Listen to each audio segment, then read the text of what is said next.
Hello, everybody. How are you all doing today? So, today we are going to have a short and sweet episode, but I think it's going to be very important for those of you who feel like you've been playing small in your life.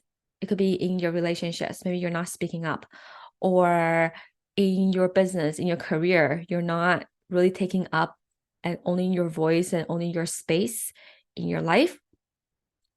We are going to talk about changing this one thing of how you interpret the situation and how you speak with yourself to really help you play bigger in your life. And this conversation today was inspired by a session I was having with a client, and she was saying how she felt like not speaking up is the safe thing to do. Whenever her family member says something, she just shuts down and be quiet. And whenever things happen in her life, like she keeps it to herself because that's what's safe. And so I noticed that, and I told her that there is a big difference between what's actual safety, like the actual safety in your life, what actually feels safe, versus what's just familiar. And what you've been doing in your life is what is familiar, right? And this is where we really want to kind of notice how we are talking to ourselves when we are playing small. Because if we keep on telling ourselves that we're doing this because this is a safe thing to do, then it teaches our brain. Our brain's like, okay, this is safe. Safe is good. Safe feels good. I'm going to continue to do this, right? When what I really want to offer for you and for anyone listening who feels like you're playing small in your life, the specific actions and the behaviors that you're doing to stay small and to play small in your life is just what's familiar. That doesn't necessarily mean you actually feel safe while doing it, right? Think about it. Let's say you want to put yourself online and you are scared to do that, so you're playing small. Now, does that actually feel safe for you, like in your body, when you are not speaking up and voicing your thoughts? All that is happening is you are like restricting yourself. You are in a fight or flight or freeze mode. You freeze up. You don't speak your mind. You stay small. You don't voice your opinions. That sounds like a very unsafe thing to do. Do you see? Because when you're doing that, like internally, you are struggling. Internally, you are depressed. Internally, you are anxious. When you are playing small, that is so not safe. And so let's change the language of how we speak to ourselves about what type of scenarios will make us feel quote unquote safe. Because here's what I know for sure. When you're doing those things, it feels like a fake sense of safety simply because it's familiar.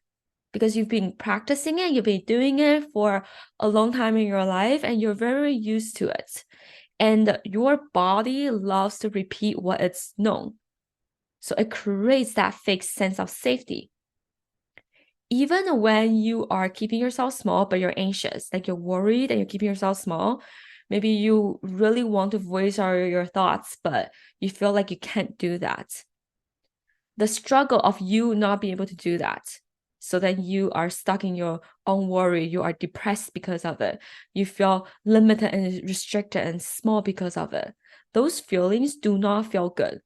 And yet, those feelings, your body is very, very familiar with because you've been very used to feeling this way.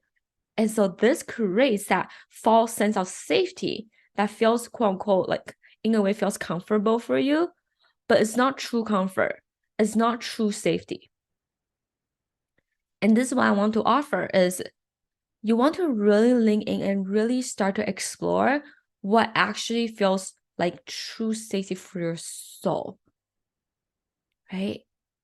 And a lot of the times, like true, real safety for your soul is going to be when you feel the most alive, when you are the most expressive, when you feel powerful, you feel authentic, You feel like you don't need to try, you don't need to pretend.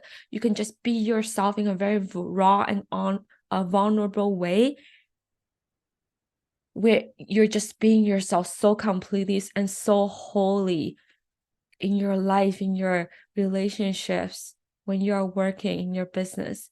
When you truly feel like that, that is like true safety for your soul, because it is what you've always been wanting to feel and always been wanting to step into. And sometimes aliveness is not always going to feel quote unquote good, right? Like from my own personal experience, I feel the most alive when I am, for example, when I am hosting a workshop or when I am public speaking. That's when I'm the most alive. And aliveness sometimes there's a nerves there, right? Like sometimes I feel kind of nervous going on to the stage, speaking in front of a lot of people. And yet that's like true safety for me, because that's the place where I would love to be at. That's the feeling I would love to embody, that aliveness. Do you see? And it's not always going to feel comfortable, because true safety, really feeling safe in all parts of you, is going to require moments when you're having a hard conversation with someone. Maybe you're having a hard conversation with a loved one, and you feel like this is the right thing to do for your soul. Maybe it is that you are really putting yourself out there to voice your thoughts and speak your mind, and then posting a post that's like your most honest opinion right now, and you're so scared that other people are judging you. And yet at the same time, you feel this power within you, knowing that you are being so authentically yourself. That is true safety for you, right? The more we tell our brain, and the more that we tell other people that, okay, keeping ourselves small is quote unquote safe, the more it's just going to train our brain to believe that. And then so we keep thinking that and we keep repeating it because it feels safe, right? So let's start changing the language of how we speak to ourselves. The things that you being doing right now, not putting yourself out there, staying small, feeling stuck, not being fully yourself. You're doing all those things simply because it's just familiar. And we just want to really help you get into a place where you're trying something that is non-familiar, and you keep practicing it and keep doing it. You keep speaking up, you keep taking up more space, you keep setting boundaries, you keep on being there for yourself, you keep on choosing you over other people again and again and again and again until it feels more familiar for you. Then it will feel comfortable to you.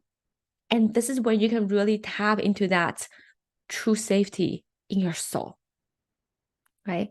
So I hope that this has really kind of helped you change your perspectives a little bit between familiar versus safety, right? There's fake sense of safety, and there is like real, raw, powerful safety that you feel within you. And those are very, very different things. A lot of the times when we are putting ourselves out there, really going after our goal, really making that ask, inviting people to work with us, having those hard conversations with people about money on our consults, having a difficult conversation with your parents, those things that we do in our life that put us out there, when in the moment when we're doing it, there is a vulnerability, right? There is fear. And again, those feelings are also just our interpretation of it. Did you know that the chemical release in your body when you feel afraid is literally the same thing as excitement? This is why you can go on a roller coaster, and some people are super, super afraid, and some people are like super excited, because you feel that rush. And it's all about how we interpret the situation. And this is the same thing for you, right? Really start changing that language of how you speak to yourself when you are staying small. Oh, it's just familiar, so I keep on doing it. That doesn't really mean that it's safe, right? When you're afraid, as you are putting yourself out there to really be your fullest, most alive version of yourself, when you're really doing that, that sense of fear, you can also interpret it as it's just exhilaration. It is excitement. It is rawness. It is true authenticity. This is the feeling of me feeling alive in my body, right? It is all about how we interpret it. And we can start changing how we speak to ourselves to really feel differently about where we are and start actively choosing the unfamiliar until we become more familiar with it, knowing that we are pursuing a true kind of safety for us. And that is when we play big in our life. That is when we play bigger in our lives, put ourselves in the spotlight, really go after the mission, the things that we really, really dream of creating for ourselves. Okay, I hope this has been helpful for you. Sit with this concept and see what comes up for you for the rest of the week. Have an amazing week, everybody. I will talk to you next time. Bye-bye.